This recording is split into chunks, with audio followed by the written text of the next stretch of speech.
Hey everyone, Mark Game Dude here.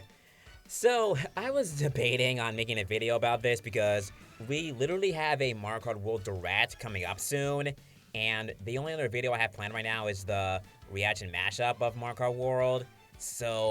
And I was like debating on doing it because what if more info comes out? Because we are literally getting more and more new info releasing every day so far.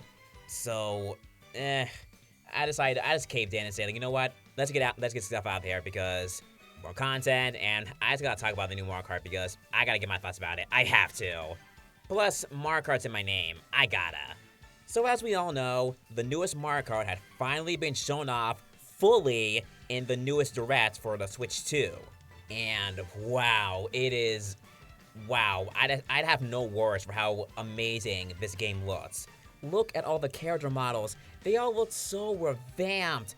Look at King Boo. Look at Junior. You gotta love how expressive they made the models of these characters. It gives you vibes of how they were in Mario Brothers Wonder, so I love how they stuck with it. I didn't think any of the characters could look better than how they did in Mario Kart 8, but look at the comparison here. Yeah. Boy, am I glad to be wrong. So I want to give, like, the biggest things that we found out about the game out of the way. So, a big thing is the characters in the game.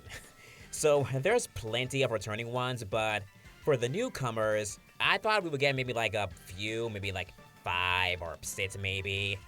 But, oh boy, they gave us a bunch. And I mean, they gave us a bunch! Not only do we get the returning characters from tour like Nabbit, Monty Mole, Charging Chuck, or Hammer Bro, but we get, brace yourselves, we get the Cow from Moo Moo Meadows, Cheep Cheep, Rocky Wrench, Sidestepper, Sting Bee, Swooper, the Snowman, Pinata, Coin Coffer, Cataquack, Goomba, Piranha Plant, Peepa, Contour, Fishbones? Spike? Parabitty? What? Huh? Excuse me? Oh my god! What is that? So I am confusion. This is nuts. Okay, guys, how are these characters here? I have no idea. Why do we have these? Why? Some fans are happy about this, but some are also missed on it because it seems very out there for Nintendo to drop all these random enemy creatures who really no one expected to be here. Like, Spike and Goomba are both characters that many and myself are definitely happy with. They definitely deserve to be there. But then we get characters like Fishbones, the Crab, and Condor as characters. Really? How does this thing even drive? While I do appreciate that there are no clone characters inside right now, aside from the babies returning, I do think that they're going a bit too far here. But hey, at least this is a very large roster.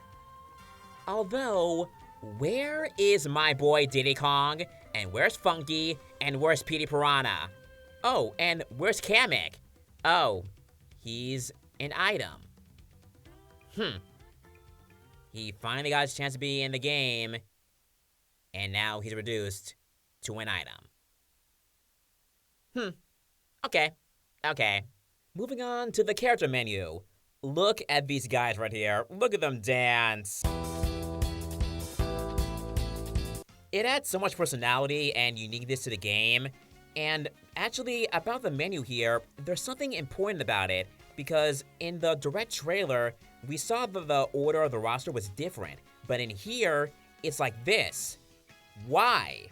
Well, because in the Direct trailer, there was a sort button in the roster menu, so that could mean that you can sort the roster any way you want in a specific way, like by character most used or least used, or by character origin, stuff like that.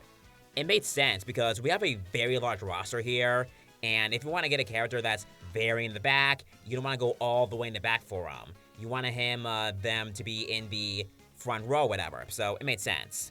Speaking of the characters again, by the way, we know that the characters are all going to be able to wear attire, some even matching for trats. like Daisy and Luigi's matching Fairway Oasis and Shaka Bazaar outfits. Wow, these are my favorite outfits in the game. Aladdin and Jasmine. Look at these outfits. Oh my goodness, they all look amazing. I love them. Also, I love how they managed to have Daisy and Rosalina's hairstyles change because people said that Daisy's gonna do a ponytail because of her short hair. Think again. So on to mechanics. The mechanics from Mario Kart 8, such as the tricks, return. But you're able to trick more than once in the air, which is cool. And then, instead of going underwater with a propeller thing, you now have your car turning into a jet boat kind of thing. And your kart no longer has a glider flag thing. It now has a sort of plane wings that when you fly instead of gliding. Kind of similar to how Diddy Kong Racing and the Sonic Racing games titles were like. This is a welcome change in my opinion because it does help change things up and not be a carbon copy of Mario Kart 8. Plus, anti-gravity isn't here, so that's also a plus. Also, again, we now know that it's 24 racers in one race, and we have 20 coins instead of 10. New items. Still wondering what that burger thing is supposed to do aside from changing clothes. Still very weird about that. A truck, which is, I don't think it's an item, I think it's an obstacle thing. I don't know. We'll probably find out in Direct, maybe. And then the new mechanic being rail grinding and jumping on the wall. Both are really cool seen in gameplay, so it helps them look for new paths and tracks. The tracks, by the way, are very ginormous. Very, very, like, open world and everything, as they stated before. Speaking of the tracks, we gotta talk about this real quick because something is up around here with the cups. So, of course, in the Mushroom Cup, we have the simple tracks, with new courses being Mario Brothers Circuit, Crown City, Whistle Stop Summit, and DK Spaceport. The thing that gets weirder is around the Flower Cup and the Star Cup. And also the Shell Cup, too. The Flower Cup has 4 retro courses. Huh? The Flower Cup never has retro courses. Flower Cup always has the nitro courses, so why is that? It looks like they're changing things up, you know, not caring or paying attention to where courses go to. So that's strange.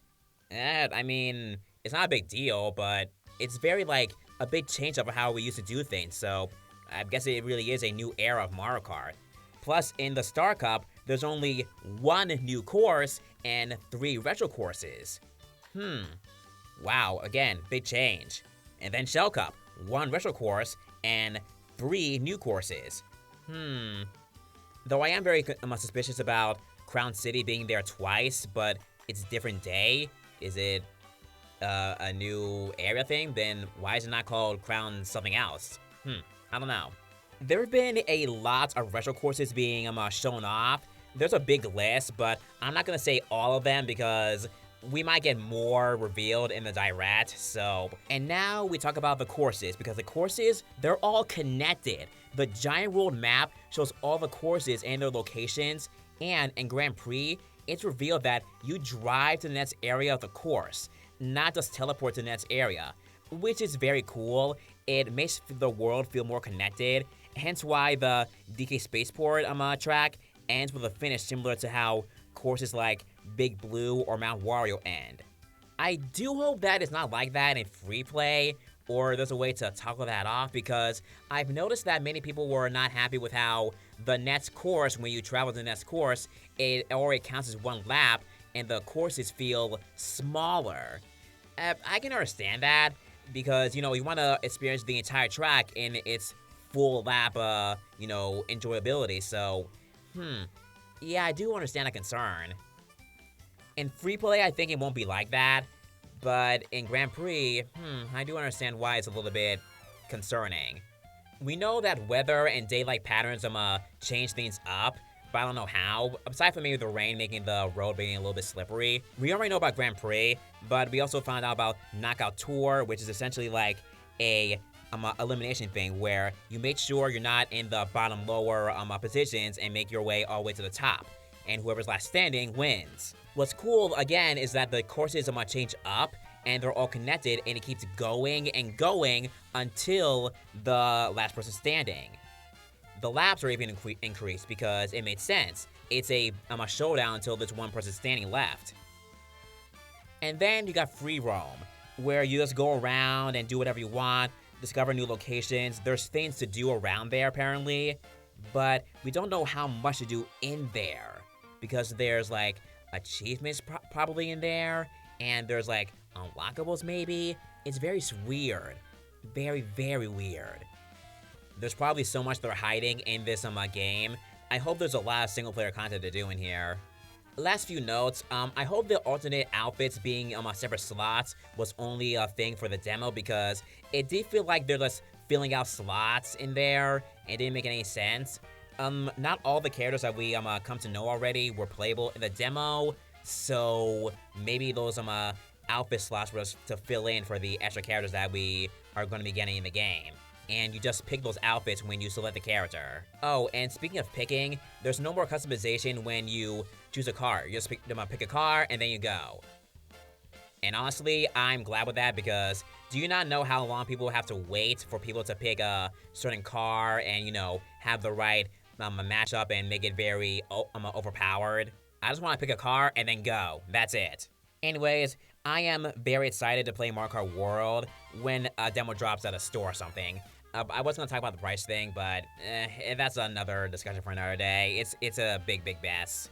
I'm going to stream the direct when it airs on the 17th, and then we'll find out more about this game.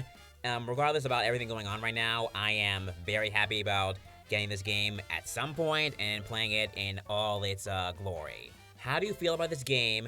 What do you like and dislike about World, aside from the price, of course?